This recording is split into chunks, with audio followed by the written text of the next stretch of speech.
7 races ago, the VirtualMARRS Racing League began their series, and tonight we complete it with a 30-minute sprint at Summit Point Raceway. Mustangs versus MX-5s. It's time to go racing here tonight. We're qualifying right now for that final race of the season, and tonight's race is brought to you by Mach V Motorsports. Mach V sells aftermarket performance parts for high-performance cars. They specialize in Subaru, but work on many other makes. They have a mail-order business, plus a full-service shop with a retail showroom, parts warehouse, installation facility, and an all-wheel drive Dynojet chassis dyno. They've been in business since 1998, so they've seen a lot of trends come and go. Through it all, they've tried their hardest to sell high-quality parts that they've used and tested themselves. They work from knowledge and personal experience, so you get the best of what the industry has to offer, not just the latest flashy trinket. They offer their own line of parts aimed at filling what we saw as holes in the marketplace for specific features at reasonable prices. Mach V sells wheels, sway bars, lowering springs, and other parts that are some of the best in the industry, both in performance and in value. So obviously tonight's race sponsored by Mach V Motorsports, and what a great race to sponsor, Finian. It's the last race of the season, and obviously the championship battles have pretty much been locked up by Andrew Pelota and DJ Alessandrini, but behind them there's a lot of positions left to be made up for the rest of the field. Yeah, it's especially tight in the Mustang field, especially. So Jeff Jacobs, he's 32 points, 32 points back from Andrew Pelota, so he's uneligible to chase down for the championship. That being said, though, he's got to still try to hold on for second, as Paul Gibson's 2 points behind him, Forrest Landy's 2 points behind Gibson, and Kyle Herbst is 2 points behind Landy. So very close in the Mustangs. In the Miatas, however, Hausil is 48 points behind Alessandrini. He's too far back, so he's going to be fighting for second. He's going to have to try to hold off Paul Darling, who's 9 points behind him for second place. All right, Finney. Well, we mentioned that we're returning to the place where this all started 7 weeks ago at Summit Point Raceway, and obviously we have Dominic Mandil with us back again here tonight. Dominic, Summit Point, a very great racetrack. The first race we saw here was extremely wild, but what are we thinking about tonight? Is this going to be just as wild as the first race? I anticipate so, especially because being the last race of the season, I think these guys are all excited and going to get everything they had out there on the line. And as you've mentioned, a lot of these championships are still up for grabs, so they're definitely going to be playing hardball tonight. All right, Finian. Well, the whole season has been bumper to bumper, door to door. But I think the racing that we've seen in this series, Finian, has been some of the best we've had on SimTV ever. The notable exception to that was Watkins Glen a few weeks ago. The Mustangs had a pretty bad accident heading up through the S's that took out about 10 cars. But here tonight, Finian, do you expect to see more carnage or more of what we saw for the rest of the season? I think more from what we saw the rest of the season. I think just the characteristics of the track. Watkins Glen, it's very tight nature, especially up in the S's. It almost turns into a street course, so it was really hard for a lot of people to avoid that wreck. But here it's pretty open. Still a narrow track, though, so if an incident were to happen, there'd still be a little bit of chaos. But I think we'll see racing more akin to what we saw the rest of the season. Riding on board now with Michael Monaghan in the 05. This is a car, Finian, that was running better at the beginning of the season. Hasn't had a whole lot of great runs lately, but trying to turn that around with a good qualifying run here tonight, and with that we'll jump up the board to 5th place in that 05 car. Obviously the Mustangs and the MX-5s qualifying separately tonight. Right now there's about 5 minutes left of Mustang qualifying, and Greg Obadia sitting on top of the board. Now Dennis Barrett jumps up there in the number 83 car, and that STP Mustang currently sitting on provisional pole. Yeah, he's doing a solid job, a really good effort out of that car, so we'll see if he can keep that pole position. However, Greg Obadia is right behind him, 3 thousandths in second, so Obadia could take this if he puts out another good lap. So far, looks like the Alessi guys are struggling a little bit. David Alessi in 10th place right now. Where is the other Alessi? Lewis is back down in 11th, so they're right nose to tail. Not a great qualifying effort for them so far. Don Manning in the 92. This is a guy that had a couple really good runs, but at the bottom of the order for now, trying to improve on his 119.3 that he ran last time through. You can see on the left-hand side of the ticker, the car number. The yellow is the Mustang category, and the blue is the MX-5s. Obviously, you're going to see mostly just the yellow at the top for now, but it is possible, Finn, we've seen before that the class difference at Summit Point Raceway is not enormous. Oftentimes, the MX-5s can actually lap quicker around here than some of the slower parts of the Mustang field. Yeah, we saw that happen too in that first race where a lot of guys were there was a lot of action going on between the classes of trying to get through one another, and the Miatas were quicker in some parts of the tracks than the Mustangs were better in some other parts as well. So, interesting class dynamic at Summit Point that these guys have to deal with. Dave Fitzgerald in the 91 running in P7 right now. Does he improve this time through? Not quite. A couple tenths off of his best. And Dominic, one of the things we saw last time was a lot of the MX-5s waiting towards the end of the race to make their move. They were drafting down that long front straightaway. But with DJ Alessandrini out of the mix here, do you think they can afford to be more aggressive now that they don't have to beat him? I think that what they'll do is they'll end up working together a lot more and forming drafting pairs, and especially here at Summit Point with the long front straightaway, that's going to pay dividends for them. And what we've seen at Summit with Mazdas in general is that usually 2 to 3 cars in a pack is really the fastest way around. So I think they can afford to create those packs and step up their aggression here in this last race. Yeah, I mentioned DJ Alessandrini kind of out of the mix, but Finian, it's not out of the mix because he's not here. It's out of the mix because he's already claimed the championship, essentially. He's still in the race, and he will probably be doing quite well. But I think the driver's focus have gone off of beating DJ. Obviously, that's not... can't really do that other than beat him in the race. So I think the focus will be on beating their opponents. But back looking at the Mustang category now, the Alessi boys. You see David right now working his way through down into the hairpin. See the brake rotors glowing on that Mustang, and that's one of the things we talked about a lot last time, Dominic, was how hot the brakes get here and how much you have to take care of your race car. But tonight's race is only a 30-minute sprint, so aren't you just going to push that car to its absolute limit? Yeah, Kyle, tonight's not so much about conservation, it's a lot more about go. With only 30 minutes, you can really use up your equipment a lot more. The one thing you still have to be worried about is tires, of course, and making sure that your rubber can last the full length of the race. And what we've seen a lot in our Mars races that we cover throughout the year is a lot of the drivers who end up frying their brakes early on have trouble, especially down to turn 1 in the closing laps, and we've seen races decided down there. So being generous with your brakes, even though this is only a 30-minute race, is still going to be important. Absolutely. So David Alessi working his way through turn 1 and 2 right now. And Louis Alessi back in pit road, getting a fresh set of tires on board that car. That's another thing, Finian, this week. No pit stops, a sprint from start to finish. Yeah, definitely too. It's going to be a sprint race, and we saw even the aggression pick up at Watkins Glen when it was a sprint race. That's what we partially saw that wreck at the beginning, I think, is the fact that it was a sprint race, and these guys knew they had such little time to work with to try to get to the front of the field. Jeff Jacobs has gone to the top of the board, but not for long. Kyle Herbst in the number 89 Mustang goes even quicker with a 117.398, and that puts him up the road from Jeff Jacobs by almost a half a second, 0.426. And we've seen this Volt Mustang been extremely quick, but is he the one to beat? Obviously, Andrew Pelota also locked up the Mustang Championship, so he entered in the MX-5 here tonight, and that puts Kyle Herbst in a great position. Yeah, so Herbst has got a good shot to get some points on the rest of these guys. And remember, he did start up towards the front here last time we were here at Summit Point at the beginning of the season, but got in an early wreck going into the S's section. So that really put him out of it. Ended up finishing 11th in that race. So that's honestly his worst finish of the season, actually, other than Watkins Glen. But that was when he was involved in a wreck. But had a second-place finish at Mid-Ohio and a third-place finish at VIR. So there's definitely a strong contender here for the win.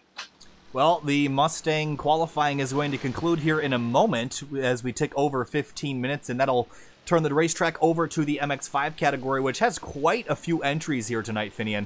At least, actually, more so than the Mustangs, which hasn't been true as of late. I think last week, especially, the MX-5 field was a little bit smaller than we normally would see it. But I feel like this week we got a pretty strong field. Kenneth House-Seal in the 23 car. Still looking for that elusive victory, trying to beat DJ Alessandrini. He's going to have to do it again here tonight, but no mistakes can be allowed out of that 23 car. Yeah, so far it looks like we got 15 Mustangs and 16 MX-5s. So that's 31 cars entered for the race. That's quite the field size for a track like Summit Point. Take a look at the track map here tonight and the conditions as well. 76 degrees in the air, 77 on the track, so very cool and very grippy out there. Clear sky conditions, no chance of rain. Finian, it's going to be a beautiful night for racing. Yeah, definitely so. That's another thing, too. It's about, I'm trying to think, what's 1900 in military time? 7 o'clock. 7 o'clock, yeah. Yep. So it's 7:30 right now in the sim. And it'll only get cooler, if anything, as the track goes on. So the track's not going to really heat up. If anything, it's going to be from the heat that these guys are putting down from their tires. So it's going to be really cool, really grippy for these guys to work with. So the Mustangs will complete their final lap here. Looks like several drivers have called it quits already. Dave Fitzgerald being one of them in 8th in that number 91. James Saffel in the 48 in 11th. Francois Brou in the 69 in 12th. A couple drivers still out there trying to make time. Alan Claffey is one of them. Comes across the line with a 120.5 and does not improve on his best time of a 120.1. Looks like he'll call it quits there for now.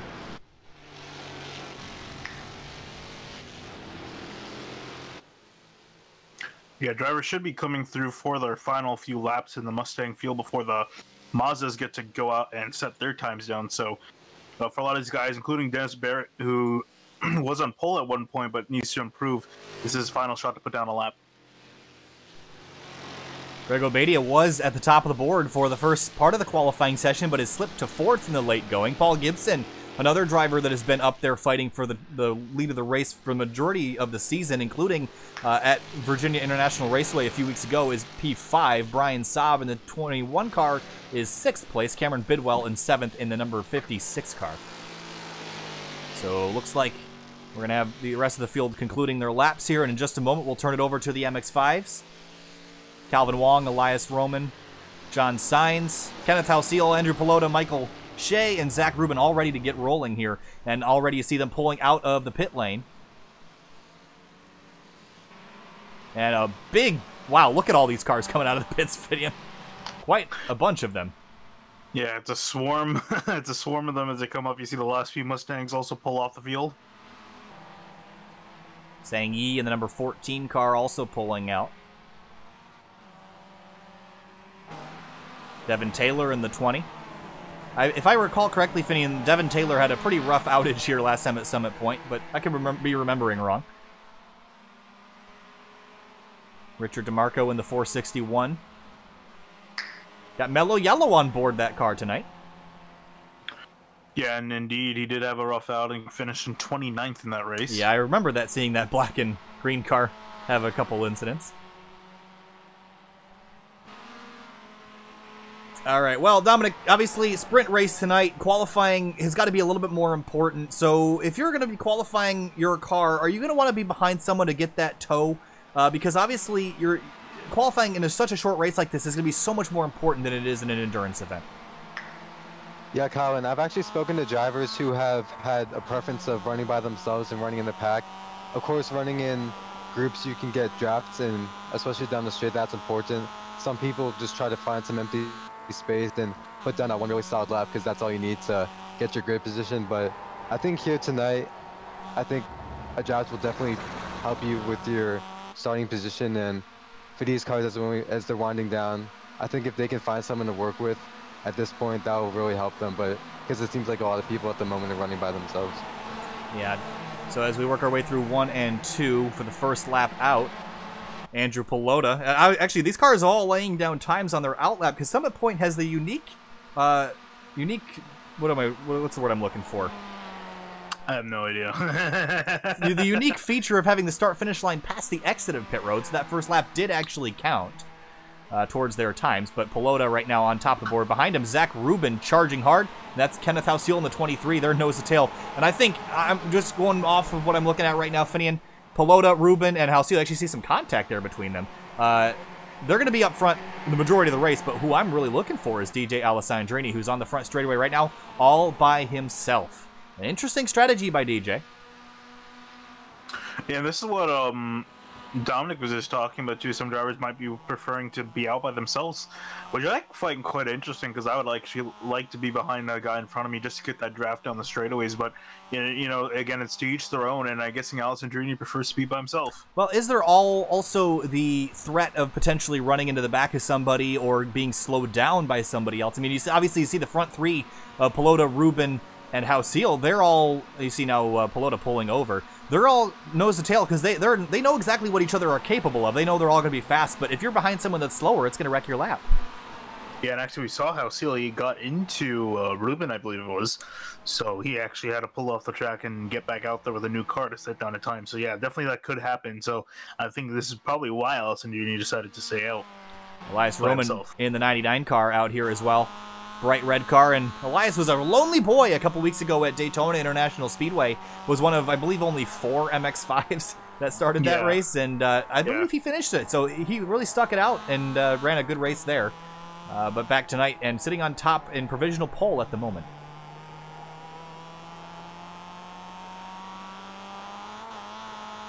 And just like that, like clockwork, Alessandrini to the top of the board. All by himself, no draft necessary.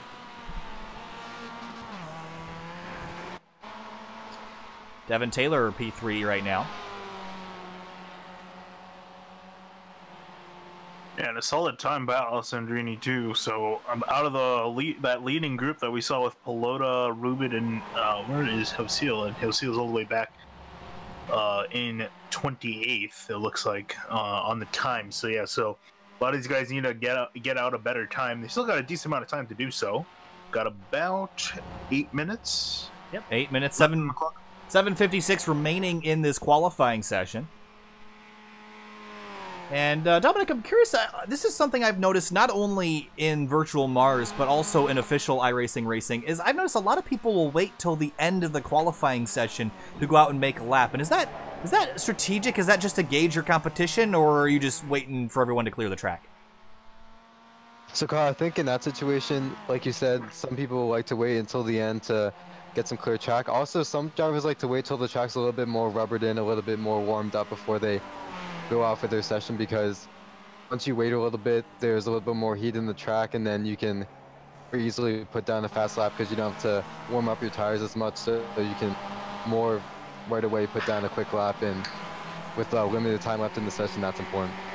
Absolutely, and that's a good point about the track rubbering up. We did see quite a bit of rubber build in the first round of this championship back at Summit Point 7 weeks ago. Probably not a huge factor tonight later in the race, just because it's such a short race that the amount of rubber that's going to go down would probably be negligible. But I'm curious to see how much does get laid down with 31 cars taking time here, Finian. Obviously, the track's going to get some kind of wear.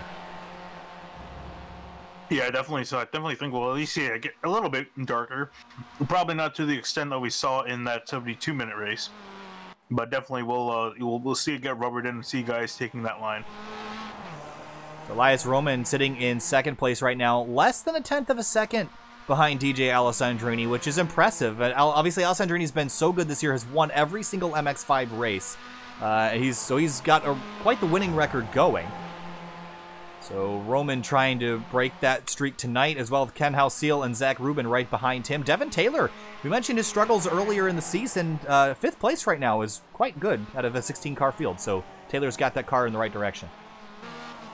Yeah, he's hoping to at least stick there and get definitely a better result than what he had when the first time we came here. So if he keeps it up at this pace, he should be looking at a good finish. Calvin Wong in the number 100 MX-5 working his way around the backside of the course. Now there's a couple places around here, Dominic, that the curbing isn't as helpful as maybe drivers would like it to be, and I'm talking specifically about the end of the S's portion. There's that curb on the left. If you jump that and you land, you kind of end up in the grass. So how do you balance risk versus reward when jumping curbs around here when there's not much runoff? So, Carl, I think that in terms of curbs here, as we mentioned in our first round, I believe we're talking about how some of the curbs are fairly high here, especially coming down the chute, and clipping the curb on the left side there will definitely not reward your car. And then into turn 9, the curb on the left-hand side, we've seen drivers drop wheels there in the grass and dirty up their tires a little bit, and that can affect your grip a little bit going into turn 10. So being wary of where the curbs are and making sure you stay off of them, especially in places where they're higher, like down into 5 and turn 9 as well. And interesting, some cars can get away with it more than others, but definitely I think it behooves you and benefits you to not ride on those curbs as much. Absolutely, and both these cars generally can handle curbs fairly well in terms that their suspension is strong enough to handle it, the MX-5 and Mustang. But these cars are quite bouncy around here, Finney, and especially the Mustang. That thing could get quite a bit of air if you hit a curb the wrong way. Yeah, definitely. So you want to make sure, and that's really the key to it. It's not just about hitting the curb; it's hitting at the right angle, at the right at the right speed. It can really, those factors can definitely play into how hard you hit it, how much it could potentially upset your car. So you want to make sure that you go in the right way to the curbs. Otherwise, you can be finding yourself going off track. And speaking of off track, there is a gravel trap that will eat you alive in the middle section, the middle sector of this racetrack, Finian. And we've seen several drivers go wide there tonight. Obviously, that doesn't count in qualifying if you go wide there, but in the race, that gravel trap is groomed pretty smooth. And here, at least here in iRacing, it can sometimes be an advantage. Yeah, it definitely can be, but it's a very high risk situation. Yeah, you can try to go off there just to keep up the momentum, but if you get a little bit too carried away, you can lose a lot of traction by being in that gravel. See the teammates Paul Darling and the 98 of Sam Scott working their way through the final corner back onto the front straightaway. And I have a question for you, Dominic. In terms of Summit Point Raceway, how many corners do you consider this place to actually have? Because I sometimes argue with the software that tells me how many corners there are, because it tells me Watkins Glen has 14, and I disagree that it has 14. And I'm curious what your opinion is on exactly how many corners Summit Point actually has. So Kyle, this course has an established 10 turns, and from turns 5 through turn 9 is known as the talent section here, both because you have to have skill in with your driving and your ability to set up your course for the transitions, and so that's sort of how we separate it out. And basically from turn 10 down to turn 3 is probably your best passing spots on this track. Yeah, okay, so at least my software agrees at Summit Point and told me it had 10 turns. I just wanted to double check that we were getting that accurate information, because it tells me Watkins Glen has 14, and it's just horribly wrong. So Watkins Glen has 11 in the boot section and 7 in the cup section if you don't count the inner loop as a set of corners. Now, if you did count the inner loop as a section of corners, then the boot section would be 15. So I don't know how they're getting 14 at all, but it drives me nuts. Well, 2 minutes left in qualifying here, Finian, and Alessandrini is currently still sitting on pole, but Ken Halseal is pulled within 14 thousandths of a second. And Alessandrini's back out there, maybe trying to extend that gap a little bit. Yeah, definitely. So it definitely doesn't hurt to try to run on a bit faster. Obviously, Alessandrini, I just saw him go way off the track into the grass as he comes across the line. He's going to try to put down a time. These guys got 2 minutes to at least get back to the line to start their final lap. Once they started, they have about two minutes to finish it. So they got to make sure they get back to get at least one more lap in. And at this rate, they will get... Well, there goes Alessandrini off track. And that'll be the end of his set qualifying session. Oh, no, he's coming back out. He's going to try to make it one more time. Looks like he's going to stop and call it quits there, Finian. Right now, they can't hear it. I can get, like... And looks like Paul Darling and the 98 of Sam Scott, Finian, their teammates running nose to tail. I've seen this quite a bit this season. They've really pulled that teammate strategy, especially down the long straights. And they're using each other to draft off of. I like that strategy. Yeah, and I was just looking at the time that Paul Darling did put down to get onto pole, and his teammate was in front of him giving a draft, and that's a Formula One strategy. You see that a lot in the qualifying sessions there, where the one driver will stay in front of the other just to give him a draft down the straightaway. So we're seeing that here as well. So that's what got Paul Darling up there ahead of Alessandrini. All right, so with 35 seconds left, these guys will get another lap in. And obviously when the timer gets down to 0, any driver that has started a lap will be allowed to complete a lap. So interestingly, Finian, the Harris teammates there, the 98 and the 155 of Darling, it's helped Darling a lot more than it's helped Sam Scott.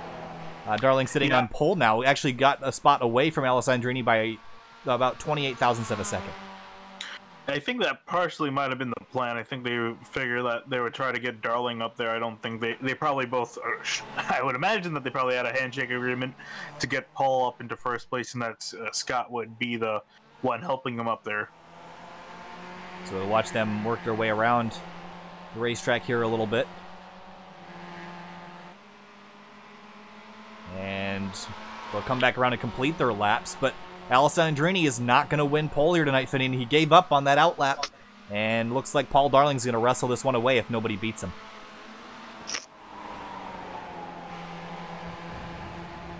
Yeah, it doesn't look like anyone else is going to. We see the 155 come across the line with Sam Scott in behind. And doesn't look like any improvements there. Michael Shea in the number 78 coming across the line in 12th right now. Does he improve this time through? Across the line, doesn't look like it for him. That lap didn't count, must have had an off track there. Richard DeMarco in the 461, only good enough for 9th. And it looks like everybody else, Finian, the only driver that is still out there is Calvin Wong in the number 100 car. But it's possible that he didn't actually start his lap before the timer ticked over, so this may or may not count as lap. Yeah, we'll see across the line, but more or less the field has been set for qualifying, and Wong's going to pull in. Yeah, Wong will pull off the racetrack. That'll give the pole positions to Kyle Herbst in the Mustang category, and to Paul Darling in the number 155 for the MX-5s. Qualifying complete here at Summit Point, getting ready to go racing for 30 minutes around here. At least to my understanding, this might have been the previous session, Finian, but there was some issue where they're going to make it a 22-lap race instead. But I think because they had to restart the session, we might actually have a 30-minute race. Nope, it is set to 22 laps. Okay, so that ticker will show 22 laps instead of 30 minutes, but that's works out to be roughly the same. So the field will grid up and we'll get rolling here in just a moment. But let's take another second here to remind you the sponsor for this race, Mach V Motorsports. And obviously Mach V Motorsports has stepped in to sponsor this last race of the season. We want to give them a huge shout out and a big thank you. And I hope everyone can go check out their stuff. We have put the links to their Facebook and their website in the video description. But Mach 5 sells aftermarket performance parts for high-performance cars. They specialize in Subaru but work on other makes. They have a mail-order business and a full-service shop with a retail showroom, parts warehouse, installation facility, and an all-wheel drive Dynojet chassis. You can find out more at mach5.com. Obviously, that link is in the description. So we want to give them another huge thank you for coming on board. And to any other potential companies coming on board, we're always looking for sponsorship for the leagues that we work with. So feel free to send us an email if you are interested. Kyle, I got actually Dan. How do you say your last name, Dan? I don't want to mess it up. My last name is Hurwitz. Hurwitz, yes. And he's a representative from Mach 5. So if you want to go ahead and talk about Mach 5, Dan? All right. I have been in business. I'm the owner of Mach 5 Motorsports. I've been in business for 20 years. I also have the race commentary is in my headphones here, so let me turn that off. We are a full-service shop. We have 3 service bays. We have an all-wheel drive Dynojet dyno. An alignment rack, tire mounting and balancing hardware. We have a retail showroom that's about 1,500 square feet. We have a pretty bustling mail order business. We sell mostly Subaru parts by mail order and in person. And I am looking at Summit Point and all these cars driving around, a virtual representation of Summit. It looks super familiar. I'm out there almost once a week because I run the trackside store at Summit, which is called Summit Point Pro Shop. And I've been doing that for 3 years. Well, that is obviously fantastic. We want to give you a huge thank you to coming on board sponsoring this event tonight. Curious what got you interested? Were you talking with Dave, or how do you know these guys, and what made you interested in sponsoring this event? So, yeah, Margaret Monahan is my shopkeeper at the Summit Point Pro Shop, and Mike is on the grid today in a Mustang, and he approached me and asked if I would sponsor this last race. Oh, well, and Mike is Margaret's husband. Well, awesome. Well, obviously this is very exciting for us. And the last race of the season, a 30-minute race about to get underway. Dan, we thank you for your time, and hopefully you enjoy the rest of the race. Thanks. It's been super interesting. I haven't watched an iRacing race before, and I'm pretty impressed. The simulation looks really convincing. The racing looks real, the car dynamics look real, and it's pretty fun looking at it. All right, well, thanks a lot. Thanks again, and enjoy the race. We have also one more thing for you, Dan. In a little bit, once the cars get up to temperature, one of the things that I love showing is the brake rotor cam on the Mustangs to watch those brakes glow. And obviously, if you need brake rotors, I'm sure you got them in stock there. So anybody looking for brakes after this race, go ahead and check out Mach5.com. Thanks a lot, Dan. I'm happy that I hope that virtual brake rotors are cheaper than actual ones. All right, thank you very much. No problem. Have a great night. Bye.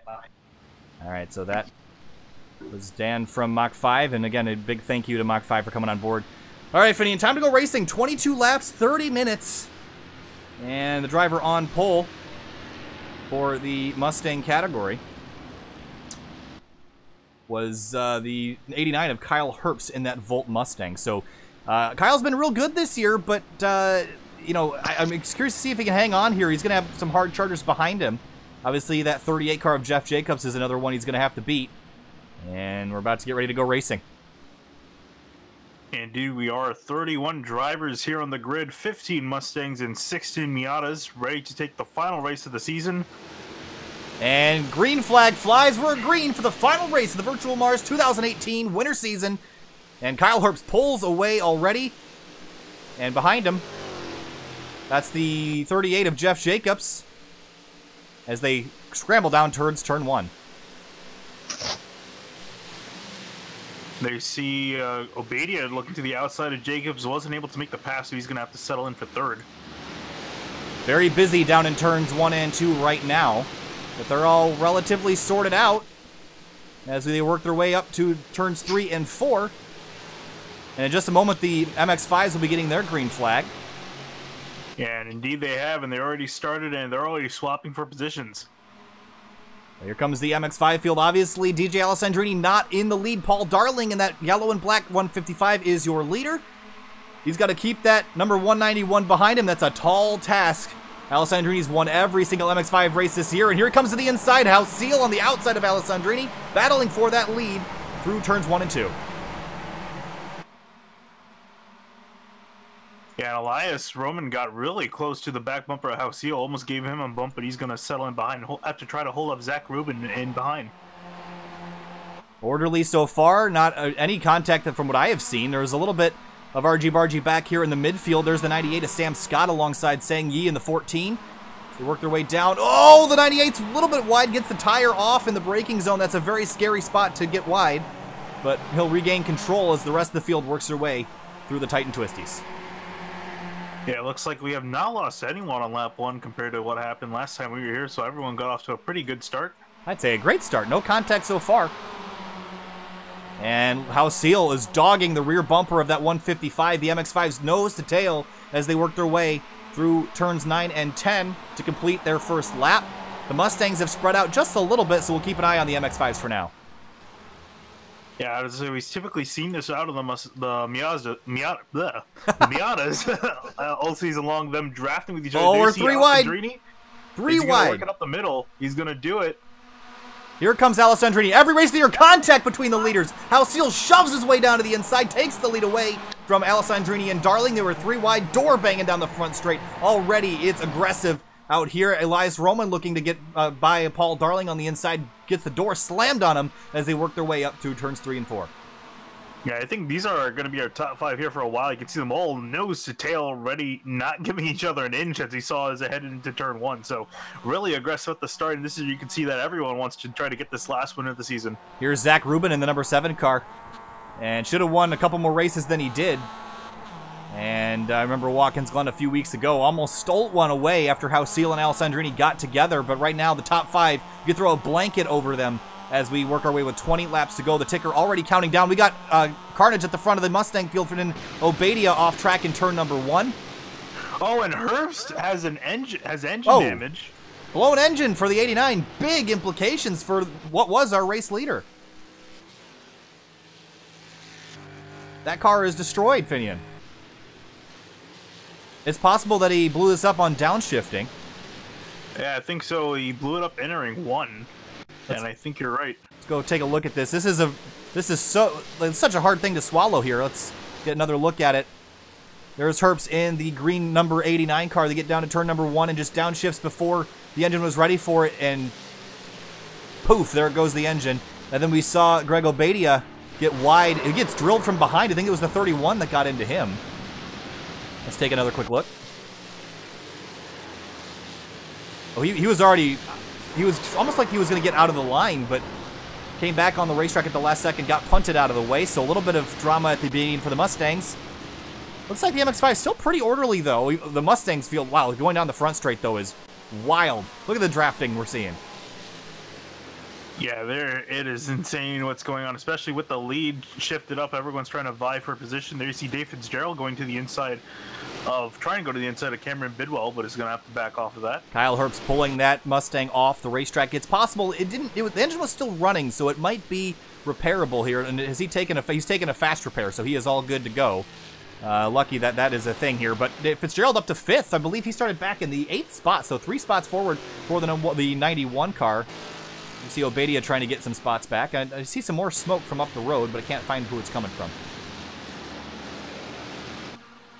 MX-5 still orderly down the front straight here. Here comes Paul Darling.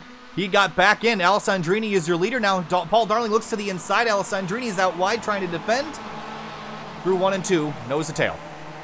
Dominic, this has been a wild start to the race here. I mean, I guess we expected this, but very clean what we've seen so far, Dominic.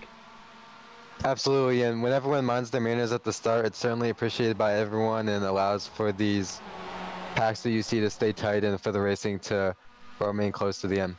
Absolutely. And Finian, as we see Paul Darling all over the rear end of DJ Alessandrini, is this the time to go? I mean, you can probably beat up Alessandrini a little bit. He's got the championship locked down. Yeah, I definitely think so. So, you know, he's feeling at this point, you know, he just wants to win this race. There's nothing else really to it, and I think everyone else behind him also wants to just win the race. It's the championship points aside, the season's pretty much said and done at this point. All these 6 drivers that you see in this top 6 are all nose to tail. They all want a chance at this, and it's a relatively short race again, so the intensity is picked up, as you can see here. The intensity has picked up. We don't have any retirements yet. Calvin Wong is 1 lap down to the MX-5 field. Oh, you see everyone wide. All the MX-5 leaders wide on corner exit. 3, 4, 5 of them out in the gravel trap at the exit of turn number 10. Looks like Elias Roman's going to be under attack from Zach Rubin from behind, but a huge cloud of sand kicks up out of turn number 10. Yeah, that's what happens when guys try to follow each other. There you see Halcyon, though, he's going to dive to the inside of Alessandrini. And might have it here. 3 wide again! Oh, Halcyon spins! Halcyon around in the middle of the pack and somehow doesn't get completely destroyed by the rest of the field. There's Elias, and up ahead, Elias Roman to the inside, Alessandrini, and Alessandrini off the track.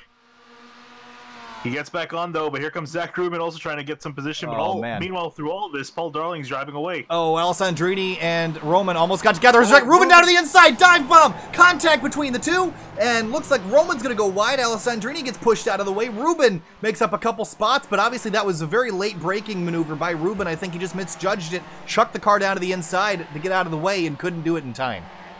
Yeah, it looks like Elias Roman's got some heavy damage to the left front of his car, so he might have to pit here. Depending on how bad it is. Look from on board Rubin. I think he just gets out wide and just completely misjudged this braking zone here. Yep, and then just dives to the inside to miss and gets into the other drivers there. So an unfortunate incident that looks like it's damaged the 99 car. Yeah, and I got to give a shout out, though, to Rubin. He did actually let Alessandrini and Elias Roman back by him, knowing that he made that mistake. So. Oh, Finian, on the backside of the course, look at all these Mustangs where Dave Fitzgerald is. He's got... Oh! Around goes the 31 of Paul Gibson. Fitzgerald goes wide. Paul Gibson backs into the tire barrier, and Fitzgerald is in the fence. Up and over the berm goes that 91 Mustang. So as quick as we started, everything was nice and orderly, Finian. It's kind of gone downhill from there. Yeah, we were just talking about a few minutes ago how these guys were racing pretty clean, but chaos has ensued here in these last few laps. Fitzgerald almost went to the next farm over. He was way off the racetrack. But the sun is setting and the intensity is picking up. Paul Gibson off track. Fitzgerald looks like he is back up to speed now. Paul Darling still leads in the MX-5 category. Andrew Pelota has assumed the second place. DJ Alessandrini is in third, but it's a little ways back to second and third from that leader. Yeah, I want to see that entire chaos that went on a lap ago or 2 ago. It really shook up this field here. How Seal got taken out of it, and you can see the 96. It's some pretty heavy damage as well. He's going to let on by Alessandrini and Rubin on the outside. Pelota takes a big chunk of curb there through the final corner, and Rubin's going to swing around the outside, have the draft from Alessandrini complete that move. Check in with the Mustang class here. James Saffel in the 48 car sitting in 7th right now. Greg Obadia trying to rebound from that spin in turn 1 a couple laps ago. He is currently in 8th place with Francois Brou right behind him. But up front, Jeff Jacobs has run away from Dennis Barrett, a 1.4 second lead. Yeah, I think he's going to try to enjoy this as much as he can, although it looks like Barrett is closing in on Jeff Jacobs, so It's right we on might have a board. battle on our hands. Right on board the right front camera with Jeff Jacobs as we head down to turn number 1. You can see how much braking these guys are doing, glowing red hot down into turn number 1. They get a little bit of a chance to cool before they work through the next couple corners, but a lot of braking energy going through those brake systems in the Mustangs. Yeah, I would say it really is because these are heavy cars, and you really have to get them to slow down to rotate because these cars really don't like the corners as much compared to the MX-5s. So you really have to get them slowed down, and it's a lot of weight. So that's where you're seeing a lot of energy being put into heat in the brakes. And speaking of traffic, just up the road, there's a couple MX-5s that are just in front of Jeff Jacobs, and this will be the first multi-class interaction we'll see today. And Dominic, obviously the multi-class interaction is always frantic, but with only 15 laps remaining in this race, just over 18 minutes, how aggressive does Jeff Jacobs have to be with the tail end of the MX-5 field? So Kyle, I think he can be a little bit patient, and there are good places, turn 1 being the most prominent, to make a clean pass through lap traffic. And one of the tough things about Summit Point is that once you get past turn 5, there really isn't a track wide enough unless you see blue flags where you can safely make a pass. So being able to give yourself the discipline to wait until you can find a place where the track's wide enough to make your pass will be the best way to do it. You see him working through traffic right now. Headlights have come on for the Mustangs. It'll be a little while before they come on for the MX-5s as well, as the sun is setting. And Dennis Barrett has tracked down Jacobs a little bit, but Paul Darling still 3.5 seconds up the road from DJ Alessandrini and Zach Rubin. But interestingly, Finian, Rubin has kept up with Alessandrini and has given him a threat here. Yeah, he is. And meanwhile, through all this, it looks like Darling's starting to pull away. Actually, no, Alessandrini is catching Rubin. So, sorry, not Rubin, catching Darling. So Alessandrini's chasing down Darling, and he's bringing along a lot of guys with him. So you could potentially have a big battle again for the lead within a few laps. All right, so we only have, looks like, 2 retirements, one of them being Paul Gibson in the 31, the other being Thomas Lee in the 29 MX-5. Everyone else is still out on track. Alessandrini really hauling through turn number 10 all the way out to the gravel trap. And we find some battles here. Mustangs working their way through the far side. And glowing brake rotors for everyone in this field, Finian. As the sun sets, it gets easier to see how much they're really pushing on those brakes. Yeah, it's easier to see the brakes. However, for the rest of these guys, it doesn't really get easier to see because this track has no lighting fixtures, at least in the sim, and the headlights haven't really entirely come on yet. So they're gonna start losing just a little bit of visibility. Shouldn't be too much though, because we only got we're almost halfway through this race. 13 laps to go. It'll be 12 here. Next time by is Jeff Jacobs is now working through turn 1 in the midst of the MX-5 field.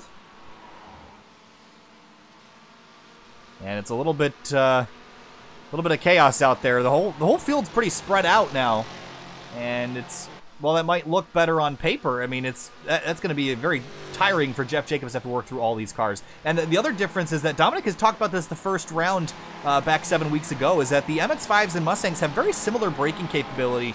I would actually say the MX-5s can brake better due to their light weight, and that makes the multi-class interaction very interesting. Indeed it does, and as you can see from the cars on the track, the lights are now on.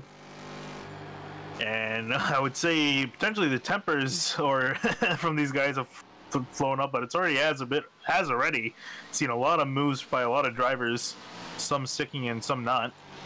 Elias Roman and Andrew Pelota side by side on the front straightaway. There's Richard DeMarco in the 461 behind them. And Pelota's going to give that spot away. Again, Pelota usually a regular in the Mustang category, but locked up the championship there, so running the MX-5s for fun today, and what fun he must be having inside that car with no championship points on the line.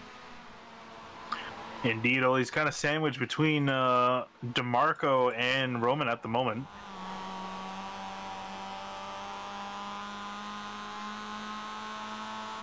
Got a bunch of headlights right in his mirrors.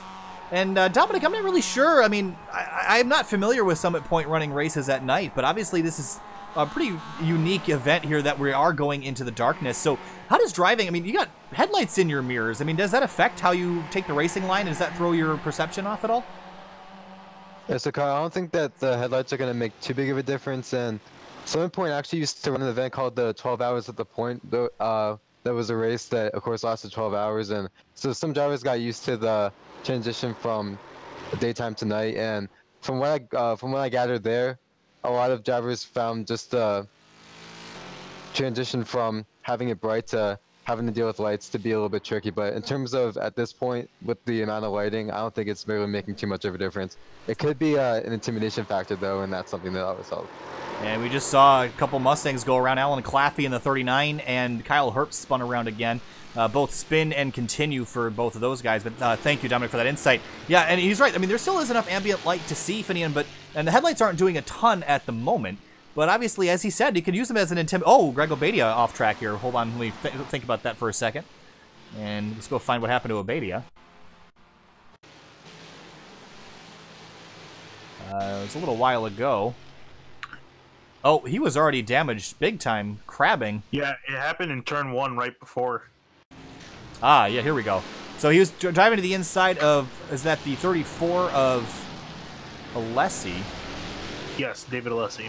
And he just spins on exit and drills that barrier, and then the car just begins to crab on corner exit here, and that was just a retirement. Pretty much not a whole lot you can do with that car at that point. Anyway, so we were talking about headlights as an intimidation factor before I got distracted by Obadia in the pits. Yeah, I mean, neither of these cars in the sim can flash their headlights here, Finian, but obviously looking in your mirror and seeing nothing but lights has got to be a little bit of a distraction.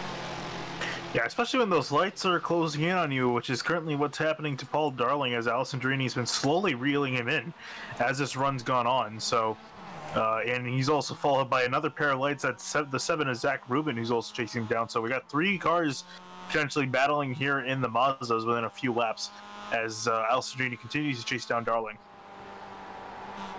And it's not an insignificant amount that he's chasing him down by. Last time through, it was almost a full second that Alessandrini was quicker, and Rubin's been matching his pace 10th for 10th since the beginning of this run. And they're just trying to reel in that 155. They're going to get there. There's still 10 laps to go. And it's just a matter of time, and can Paul Darling hold on to that spot? I mean, obviously, it's only about 12 minutes of racing remaining, so he can get defensive here, and again, doesn't have to worry about Alessandrini's point situation. He can be a little bit more aggressive due to that.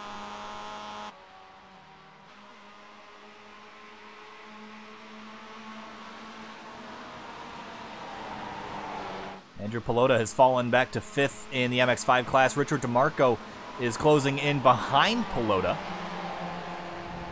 trying to reel him in to get himself inside the top 5.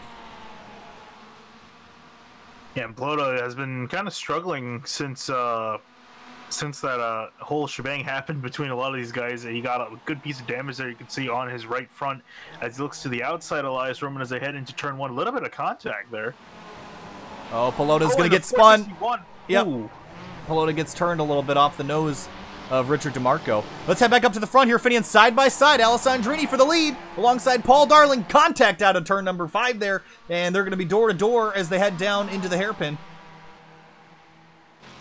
And looks like Darling will clear Alessandrini again, hard on the brakes. Trying to get Alessandrini try to do the switchback on him. And will not be able to get it done here, so he's going to have to try again. But obviously, the intensity has picked up here as Alessandrini and Rubin have caught the MX-5 leader.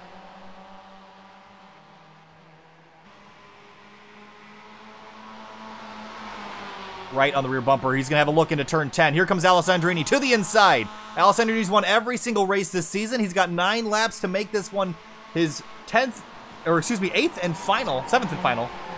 And looks like he's going to clear Paul Darling, but that's going to give Darling the draft down the long straightaway here on the front straight.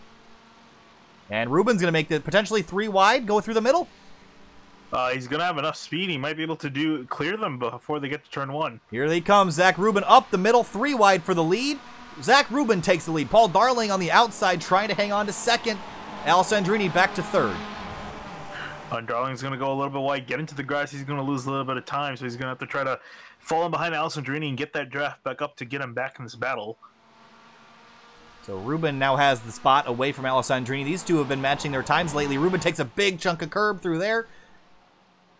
And he's got Alessandrini all over him. We've talked about how good DJ is, but he's going to have to be his best here if he wants to beat Rubin, or just at least make him make one more mistake. And we've seen these guys have quite the battle at Watkins Glen a few weeks ago when they're going to have round 2 here at Summit Point.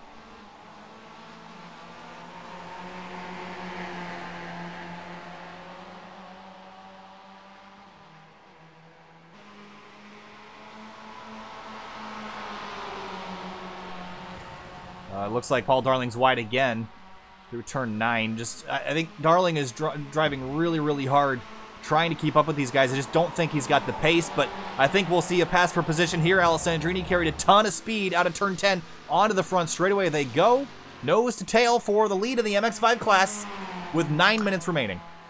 And actually, Alessandrini is being really patient with this. He could have easily dove out and made the pass by now, but he's actually waiting on the back bumper. Ruben maybe tried to get into his head. Oh, almost gets into the back of him there as he gets down to turn number 1.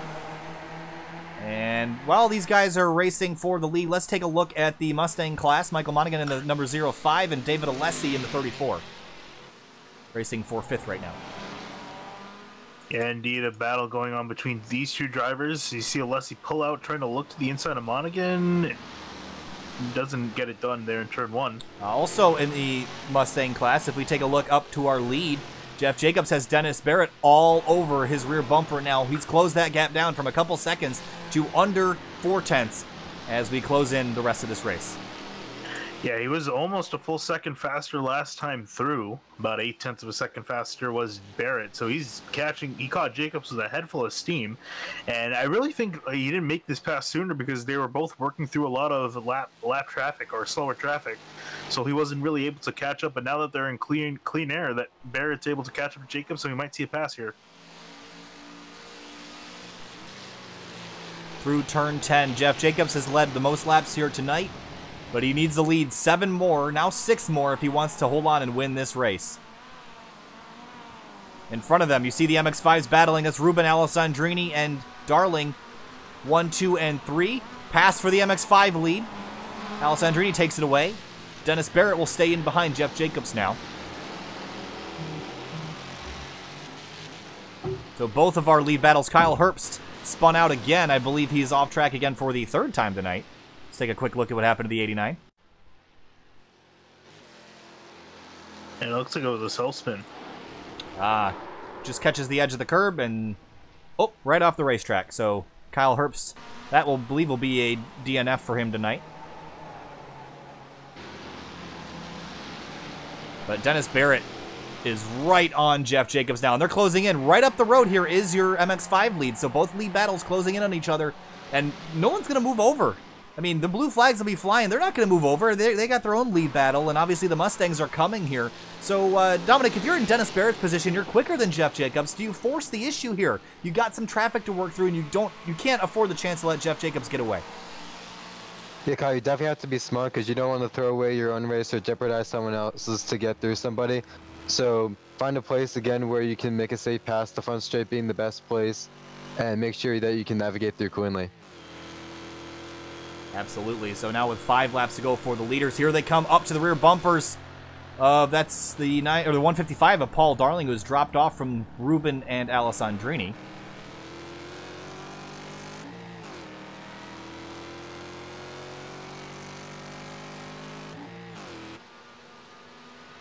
Yeah, and you can see that battle picking up ahead of them as well. So actually kind of falling off a little bit as Ruben's starting to lose Alessandrini a bit. Ruben's been pushing all season to try to get ahead of this 191 car, but Alessandrini is just so good. Oh, and it looks like Brian Saab has ran into some problems in turn 1. And he was running in 4th, so that's a big loss from him. Taking a look at it right now, the brakes are nice and hot. Gets a little bit wide here, gets over the edge of the pavement and spins it out. We've seen this crash so many times tonight. And up on top of the fence for Brian Saab. Obviously, this is something that no one talks about a whole lot about, Finian, but the Mustang and the MX-5 are equipped with anti-lock brakes. And the problem when you spin these cars around is it's actually kind of hard to lock the brakes down. And that's what happened to Brian Saab there. Just couldn't get the brakes locked as he slid towards that wall. And that's what sent him up and over the edge. Jeff Jacobs to the inside of Ruben and Alessandrini now. The headlights actually casting light on the ground now as the sun has gone down. Jeff Jacobs has separated himself from Dennis Barrett here a little bit, and Barrett's only got 4 laps to chase him down. This is looking more and more in favor of that 38 car, Finian. Yeah, indeed, he's starting to pull a decent gap here, and with him actually putting some Mazda traffic between him, he puts a third car in between him and Barrett. This is not looking good in Barrett's favor. This is what I was talking about, though. It's like you almost kind of have to force the issue a little bit. I mean, patience at a certain point is a good thing, but I think now you got to push a little bit harder. But you can't push yourself too hard to get yourself into trouble. You see Ruben almost crash there, heading down into the hairpin, and Barrett has lost a bunch of ground on Jacobs. Now back 1.7 seconds. Yeah, you can see even in this section of track, it's so hard to pass the Mazdas because they're pretty much going the same speed, if not faster than the Mustangs through here. And Jeff Jacobs is loving that, looking out from underneath the rear wing of that 38 car. He's just extended his lead up to almost 2 seconds, over 2 seconds now. With 3 laps to go, Barrett's going to have to take a second out of him each lap to even have a shot at this. So that was a great place to catch the traffic for the 38 car.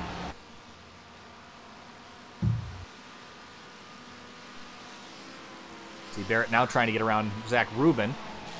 He's still going to deal with Alessandrini. I'm curious to see if he'll get there before the corner. He might not.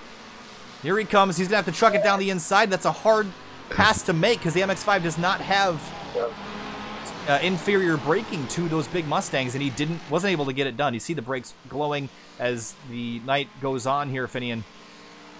It's those brakes are just getting hotter and hotter and hotter with no time to cool them. Yeah, there you see him get around Alessandrini, but honestly, I think it's too little too late for that 83.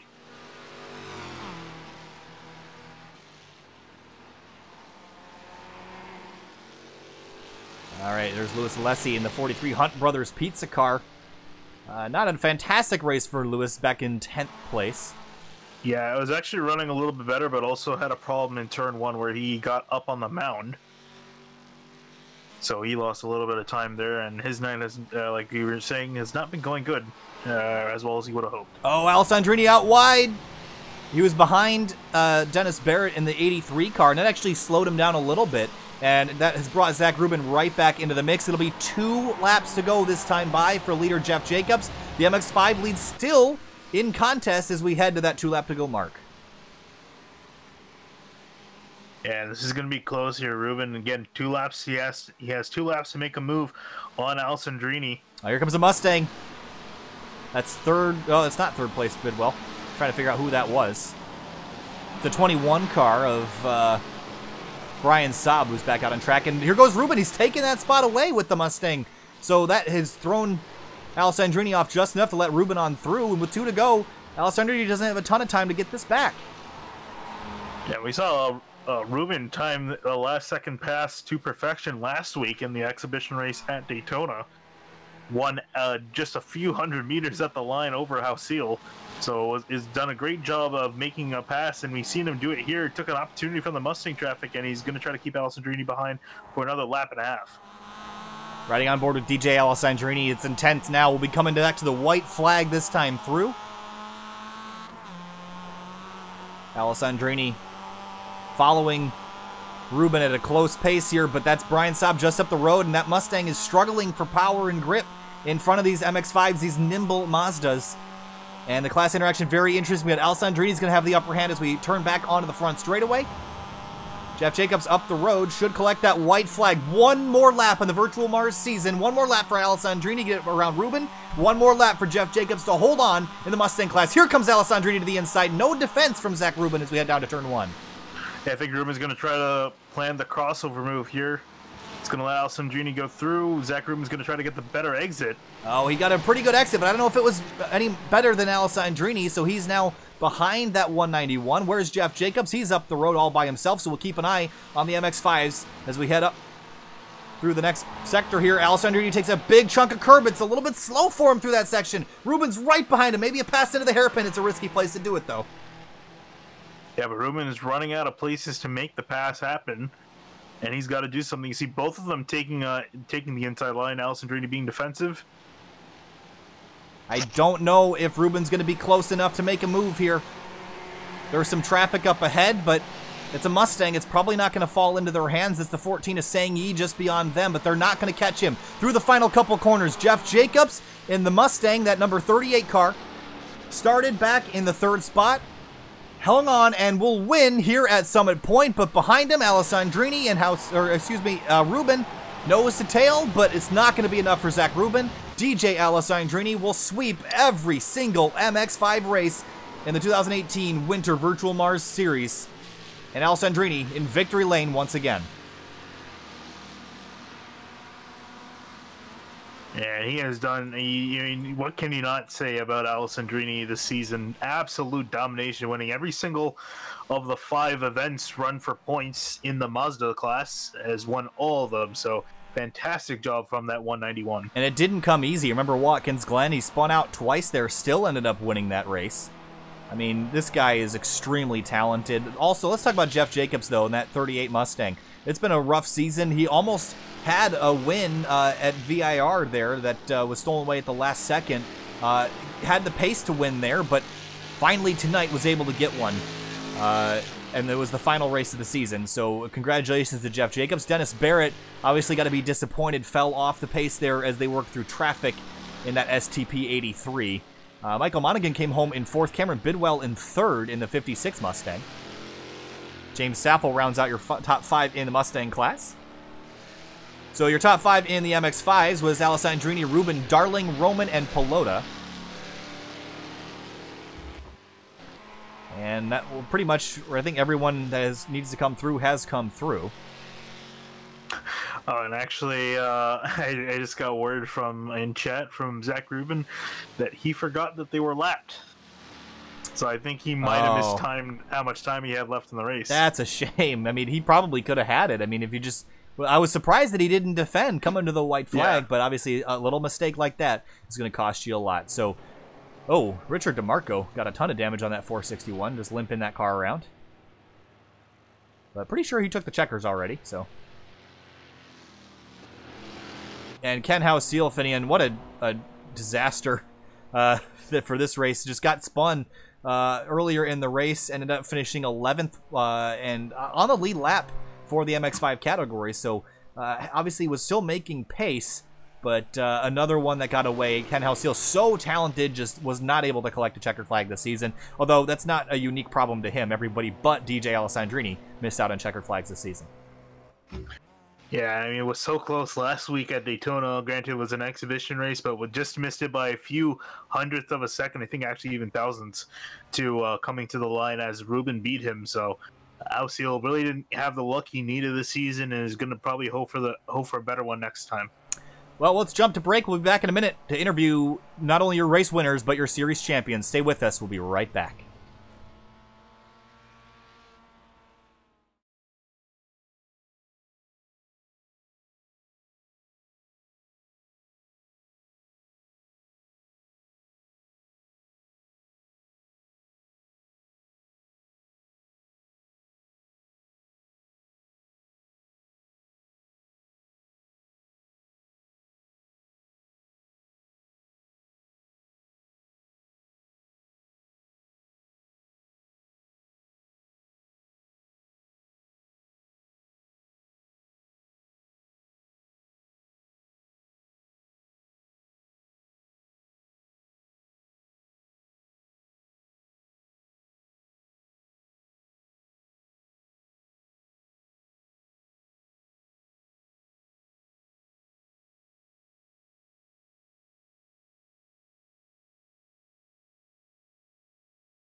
Welcome back live here to Sim TV. We're here with race winner Jeff Jacobs in the number 38 Mustang. Jeff, that was a wild race, but a lot of it happened in your mirror.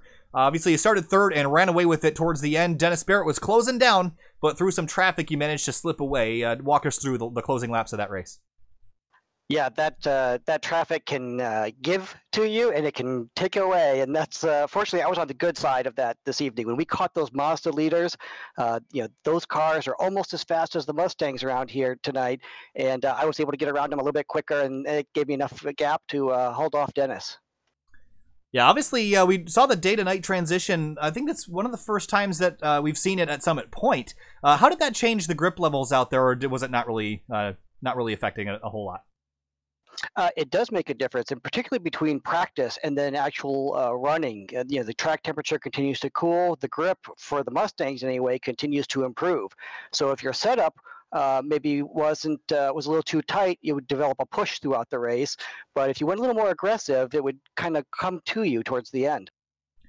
Obviously, a fantastic win for you. You got it by 2.7 seconds, so you locked that down pretty good. But thanks for talking to us, Jeff. It was phenomenal seeing you get a win here this season. And congratulations on that last win there. It was awesome to watch.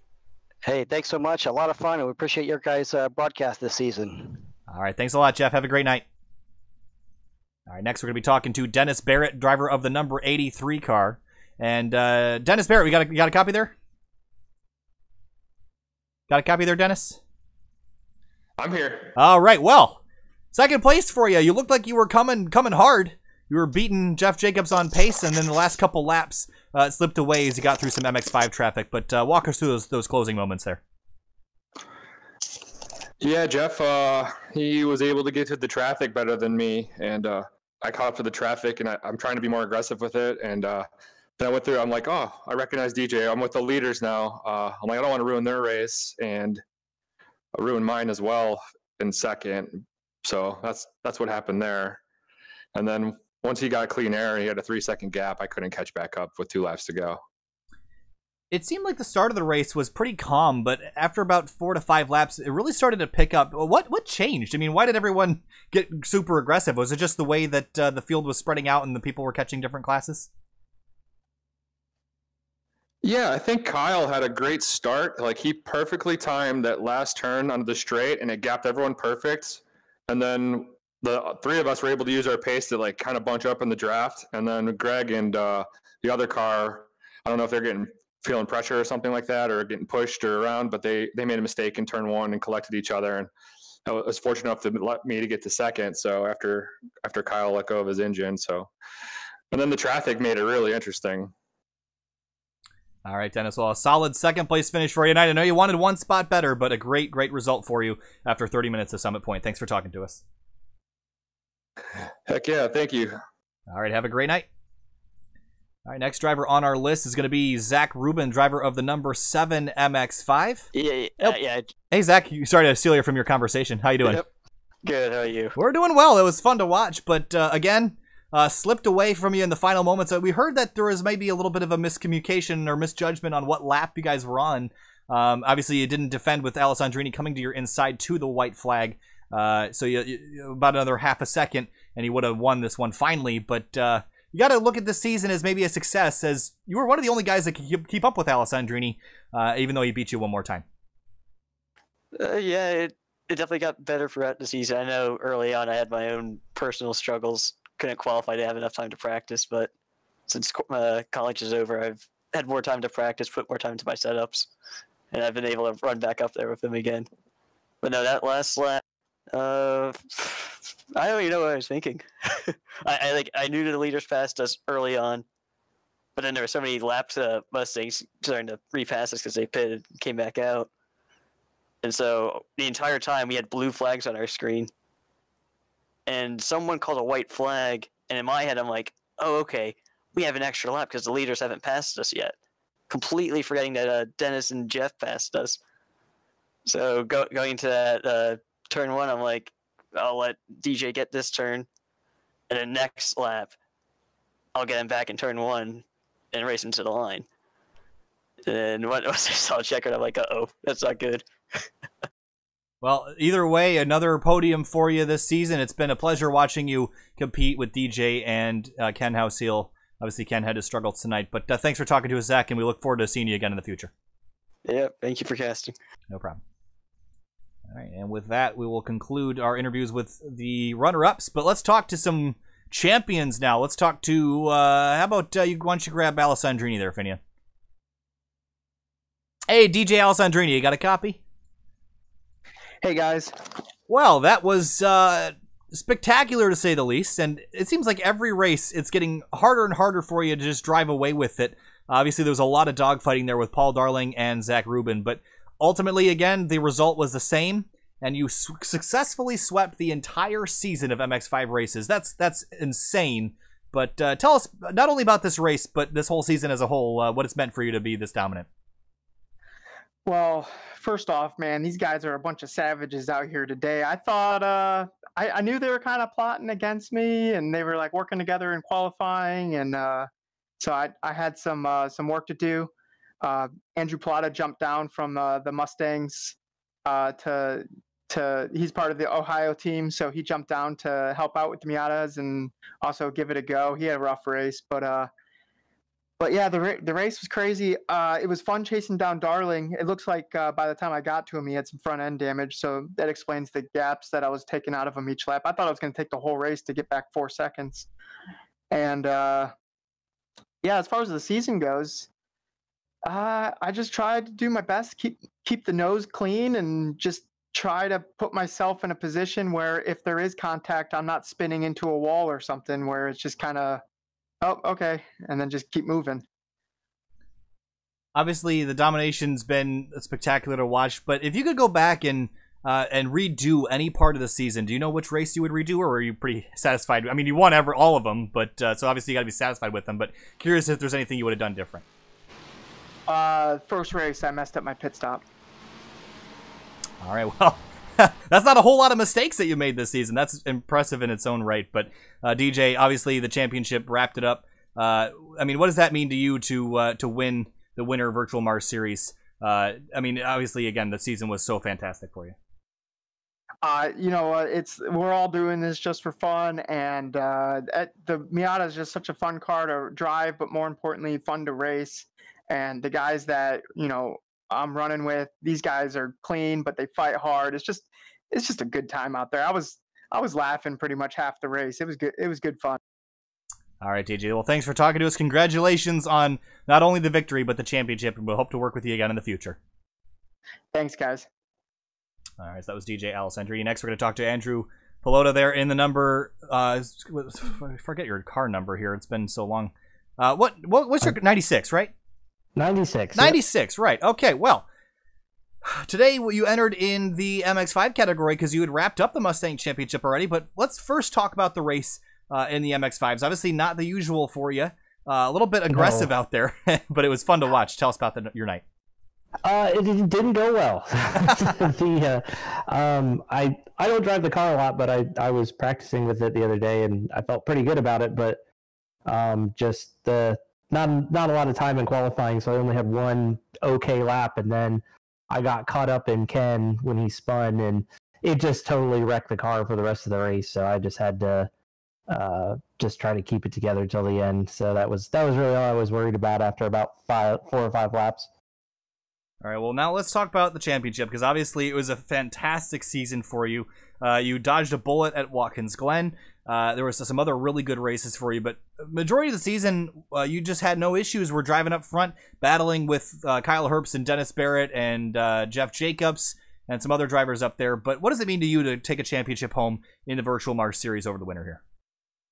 I guess it feels pretty good. I haven't really done one of these leagues before, so I'm glad I was able to participate, and I had a lot of fun. I'll be back next time, see if maybe I can figure out the MX5s a little bit better, give DJ something to think about. All right, Andrew. Obviously, we want to give you a huge congratulations for the championship, and wish you luck in the future. I'm sure we'll see you again, or paths will cross. But thanks for showing us your awesome talent and winning the Mustang class top category here in VirtualMARRS. And go ahead and go home and enjoy it. Absolutely, thanks. All right, and that'll conclude our interviews here tonight. Finian, this whole season, I've been impressed. Before we go anywhere else, let me just say this. 31 cars started this race in a multi-class race at Summit Point, and only 3 did not finish the race. That is an insane stat. That just shows you the level of skill that these guys have is just second to none in the iRacing simulation service, and it just goes to show you that the real-world skills and techniques transfer directly to the sim. And Finian, it's been spectacular working with guys that know what they're doing. It's pretty cool to watch. Yeah, I was gonna say, because typically most of the drivers on the service are really we're all amateurs, for lack of a better term. Most people don't really actually have any actual seat time in cars and limited seat times because we have other careers. But these guys race pretty often in real life too, and have the seat time, and that really we've seen on track that experience being shown.